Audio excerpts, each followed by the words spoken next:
আমরা আজকে বানাবো আমের চাটনি। তাই জন্য আমরা আমটাকে প্রথমে ধুয়ে নিচ্ছি।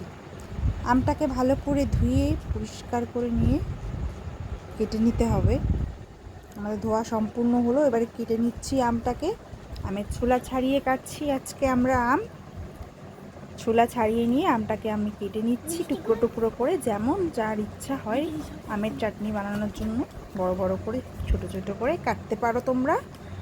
কেটে নিয়ে ভালো করে ধুয়ে নিতে হবে। ভালো করে ধুয়ে নিয়ে আমটা আমরা একটা বাটিতে উঠিয়ে নিলাম। এবার ইন্ডাকশান চালিয়ে নিচ্ছি। ইন্ডাকশান চালিয়ে তেল গরম করে নিলাম কড়াইতে। একটু সাদা তেল গরম করে নিচ্ছি। সাদা তেলের মধ্যে একটু পাঁচফোড়ন দিয়ে দিলাম। পাঁচফোড়ন দিয়ে একটু গরম করে একটু হালকা নাড়িয়ে নিয়ে আমটা দিয়ে দিয়েছি। আমের মধ্যে একটু হলুদ লবণ দিয়ে দিয়েছি।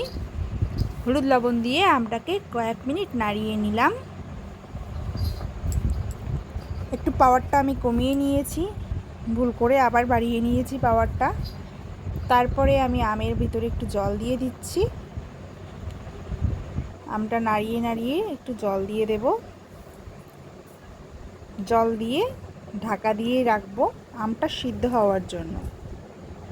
আমটা সিদ্ধ হয়ে গেলে আমি একটু পাওয়ারটা বাড়িয়ে দিলাম। বাড়িয়ে দিয়ে একটু নাড়া দিয়ে ঢেকে রাখছি এবারে আমটাকে। আমটা এখন ফুটছে। আমটা ফুটছে, ফুটতে ফুটতে সিদ্ধ হয়ে যাবে। একটু ঢেকে রেখেছি। এবার আমটা সিদ্ধ হয়ে গেছে, একটু অন্য রকম হয়ে গেছে। দেখো আমটাকে ঘেটে নিচ্ছি। ঘেটে নিয়ে এর মধ্যে চিনি দিয়ে দিচ্ছি। যার যেমন মিষ্টি লাগবে দিয়ে নেবে, পরিমাণ মতো মিষ্টি লবণ দিয়ে নেবে। ঘেটে ঘেটে আমটাকে মিশিয়ে নিলাম ঝোলের সাথে। এখন আমার চাটনি রেডি হয়ে গেছে। একটু গাঢ় গাঢ় করে চাটনি করে নিয়েছি। দেখো তোমাদের কেমন লাগলো জানিও। প্লিজ সাবস্ক্রাইব করো একটা আমার চ্যানেলকে, লাইক করো, কমেন্ট করো। দেখো আমার সোনা এখন আমের চাটনি খাচ্ছে আর বলছে ওয়াও ওয়াও টেস্টি। তোমাদের কেমন লাগছে জানিও প্লিজ। প্লিজ আমার চ্যানেলটাকে একটু সাপোর্ট করো প্লিজ। Tata bye.